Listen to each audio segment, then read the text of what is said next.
10 jours de prière 2025. Mais quand vous priez, jour 3, être précis. En priant, ne multipliez pas les paroles comme les non-juifs qui s'imaginent qu'à force de paroles, ils seront exaucés. Ne faites pas comme eux, car votre Père sait de quoi vous avez besoin avant que vous le lui demandiez. Matthieu 6, versets 7 et 8. Priez de manière ciblée. Notre fils, Ovidiu, a acheté une maison à un prix extrêmement bas. Elle était assez petite et en mauvais état. Il fallait la repenser, l'agrandir pour répondre aux besoins de la famille. Contre toute attente, le prix des matériaux s'est envolé et Ovidiu devait se rendre à l'évidence. Son projet ne verrait pas le jour. J'ai proposé à Ovidiu de présenter ses besoins à Dieu, qui partage nos soucis. Il avait répondu qu'il avait prié pour la maison, de manière générale. Je lui ai alors conseillé d'être très précis dans sa prière, de présenter un besoin à la fois, de ne pas prier aujourd'hui pour ce dont il aurait besoin le mois prochain ou demain, de prier aujourd'hui pour le besoin d'aujourd'hui. Dieu répond spécifiquement aux demandes spécifiques. Il aime ce qui correspond à un besoin profond en harmonie avec sa volonté. Ne vous adressez pas à Dieu en disant « Seigneur, sauve mes voisins ». Vous pourriez plutôt dire « Mon Père, j'intercède pour mon voisin Jean. S'il te plaît, touche son cœur. Donne-moi aussi la sagesse et les occasions pour construire une amitié avec lui et de lui annoncer la bonne nouvelle de l'Évangile. » Le verset de Marc 10, 47 présente Bartimée demandant de l'aide à Jésus. Il s'écrie « Jésus, fils de David, aie pitié de moi !» C'est une demande générique. Au verset 51, Jésus lui demande d'être précis. « Que veux-tu que je fasse pour toi ?» Bartimée répond « Rabouni, que je retrouve la vue. » Pour en revenir à mon histoire, notre fils a commencé à prier de manière spécifique. Il a demandé à Dieu de l'aider à trouver une équipe qui creuserait le trou pour les fondations de la maison. Il a alors commencé à chercher. Cependant, toutes les équipes qu'il a contactées étaient déjà programmées des mois à l'avance. Et elles demandaient toutes entre 18 000 et 22 000 $. Finalement, il a réussi à négocier avec une équipe pour qu'elle baisse le prix à 16 000 $ et qu'elle vienne la semaine suivante pour creuser. Le chef d'équipe est venu, mais la machine lourde n'est pas arrivée. Après avoir attendu toute la matinée, le chef a perdu patience. Il a dit qu'il ne pourrait pas revenir avant 3 mois et est parti. Notre fils était dévasté. Il n'avait pas de solution. Finalement, Ovidiu a demandé à Dieu une équipe pour creuser un trou rapidement et à bon prix. Alors qu'il termine sa prière, son voisin s'approche. « Comment allez-vous ? » ?»« Je vais bien.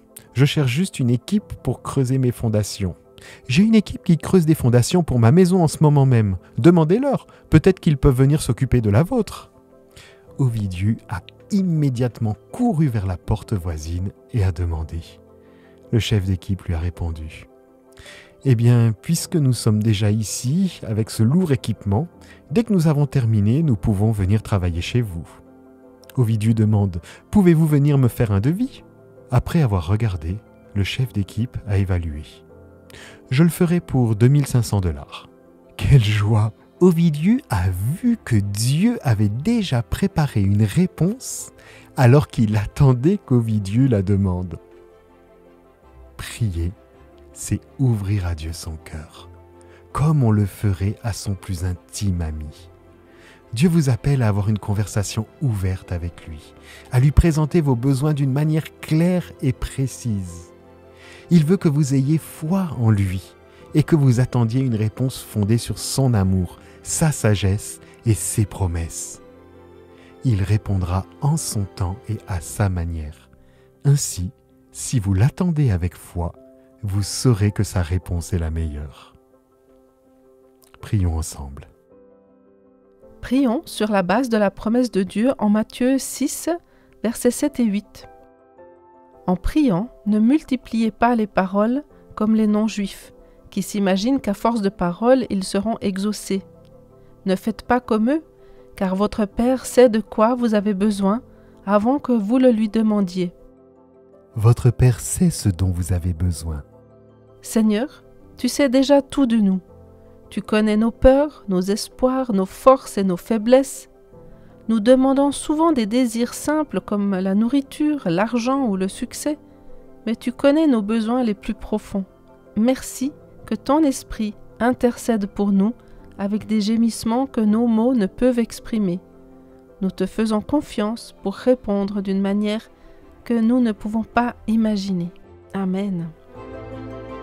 Voici les 6 thèmes de prière que nous reprendrons chaque jour. Appuyez sur pause entre chacun d'eux et laissez Dieu vous inspirer les sujets qu'il veut vous mettre à cœur aujourd'hui. Reconnaissance et louange. Remerciez Dieu pour des bénédictions précises et louez-le pour sa bonté. Confession. Prendre quelques minutes pour reconnaître votre besoin au Père Céleste en le lui confessant en privé, puis remerciez-le pour son pardon. Laissez-vous guider par Dieu. Demandez au Seigneur d'accorder la sagesse nécessaire pour relever les défis et prendre les décisions qui en découlent.